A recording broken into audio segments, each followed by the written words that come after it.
Hey everyone, my name is Scott. I'm the founder and author of SANspotter.com, and I'm standing here inside the departures level of Terminal 5 at JFK looking straight across to the TWA Hotel.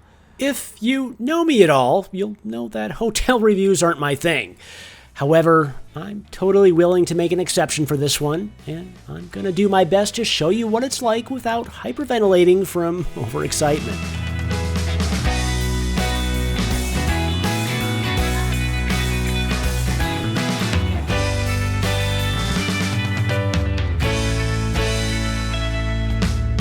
Finding the entrance to the TWA Hotel from within Terminal 5 is extremely easy. Just follow the signs to the arrivals level, locate the blood red TWA-themed elevator, and follow your finger as it automatically guides you to the jackpot.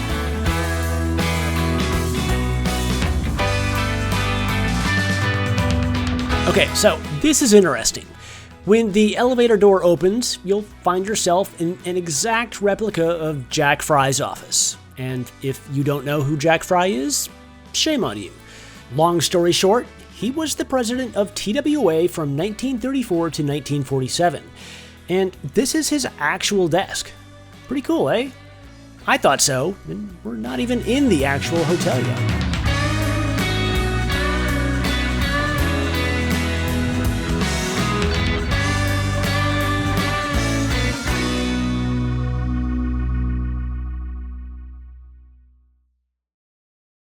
Ladies and gentlemen, down this hallway lies the most impressive hotel I've ever seen. How impressive? Well, impressive enough to get me to make a video about it, which is saying a lot.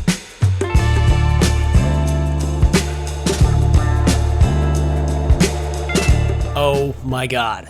Just standing here inside the lobby trying to soak it all in for the first time was quite the experience. For those that don't know, this is the old TWA Flight Center Terminal, which was originally built in 1962. And check this out. Yes, this is the original departures board, fully restored, complete with the awesome clickety-clacky sounds we only get to hear in old movies nowadays.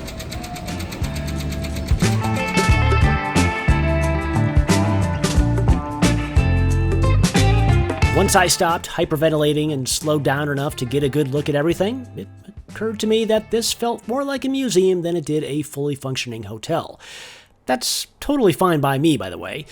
But if you're the kind of person who doesn't give a crap about aviation history and all you're looking for is a really nice hotel, you might be disappointed.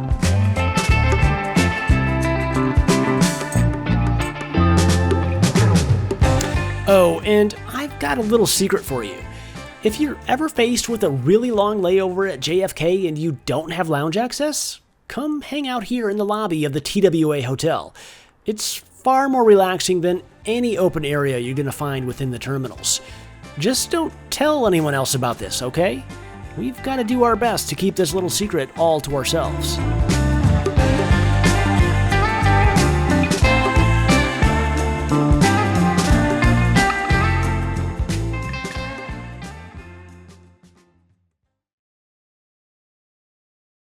If what I've shown you already hasn't given you the urge to hyperventilate, this fully restored Lockheed Constellation converted to a cocktail bar ought to do it. For the record, this too is fully accessible without the need to be a paying guest of the hotel.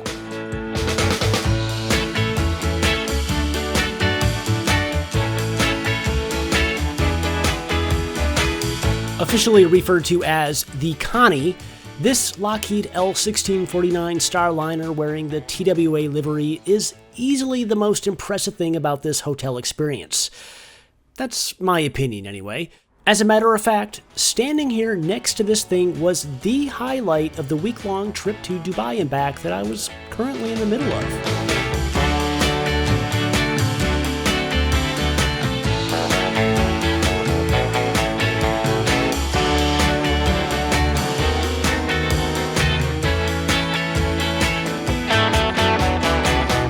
Well, even though I'm not the kind of guy to hang out in cocktail bars all by myself, I'm quite sure that I'd receive a slew of negative comments for not showing any footage of what it's like inside.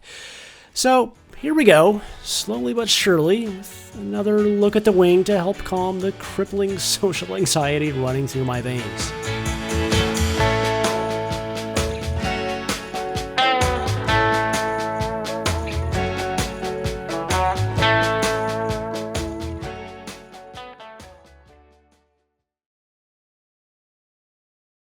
Being that this is a hotel review and I'm not really sure what the protocol is for this sort of thing, I figure it might be a good idea to say a few words about the check-in process. Long story short, I didn't enjoy it. Sure, the check-in area was just as visually stunning as everything else, but it was an entirely self-service operation. Self-service? At a hotel as expensive as this? Really? I was never once greeted or even acknowledged by the hotel staff, which is something you'd expect in even the dumpiest motels in the sleaziest parts of town. Thank God for that county out back, I guess. I was still feeling really pumped from that experience, so I let the self-service check-in thing slide.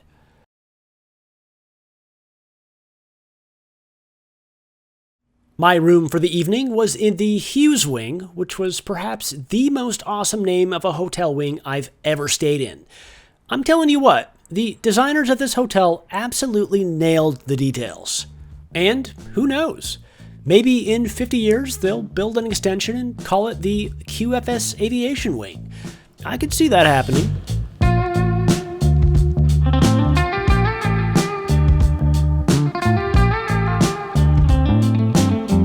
Okay, this is it. Room 560 is mine for the night, and I'm feeling giddy with excitement as I put the card to the door and push my way in. FYI, I paid a little extra for this room with a view of the airport, and, well, I'm liking what I see.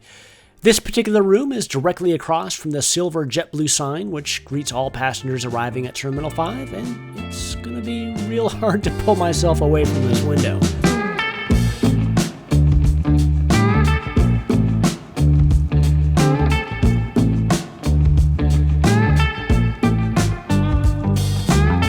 As far as the rest of the room goes, it was basic, but nice. There's a well-stocked snack box here, an old Life magazine from 1969, and what looks to be a goofy AV geek hyperventilating in the mirror.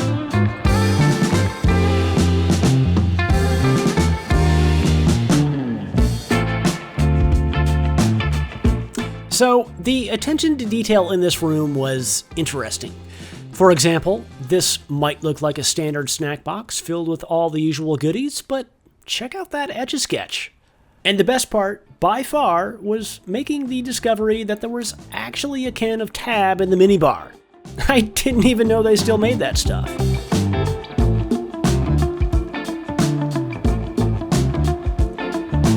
What better way is there to share my excitement about the TWA Hotel than giving some of my patrons a call? Riley Wingo and Joshua Bedel, I tried calling you, but you didn't pick up. Come to think of it, that seems to happen no matter who I call.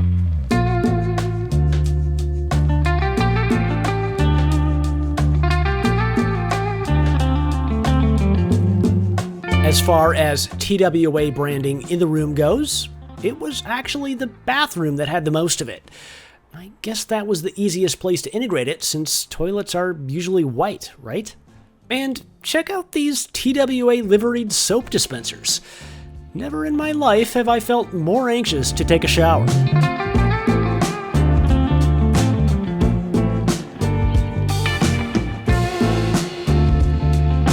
Is it just me, or is it extremely annoying how tightly they wrap hotel beds these days?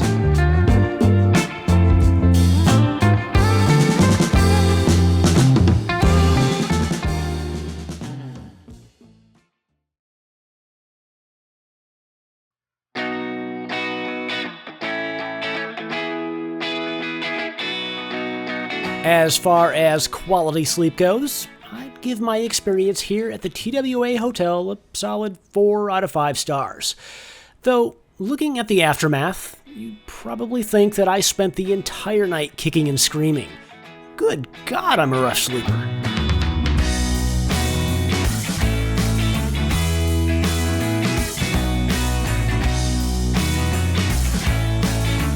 All in all, I've got to say that the room was pretty good. I was hoping for a bit more of the swanky retro vibe that the rest of this property is completely oozing with, but it was comfortable, and I guess that's most important in the grand scheme of things. But this review isn't over quite yet, and there's still a few things that I need to show you. Besides the Connie, the other signature feature of the TWA Hotel is the rooftop pool/observation deck. The views of the airport from up here are absolutely stunning, and it's in your best interest to pack a Speedo or two in order to get the full experience. Bonus points if said Speedos have little airplanes on them.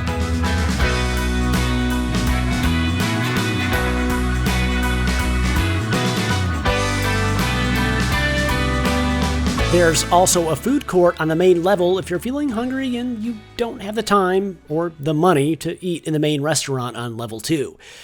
Honestly though, I'd avoid it since the food quality was just so-so and there weren't that many options. Let's just hope that they add more vendors here soon because I really like the concept.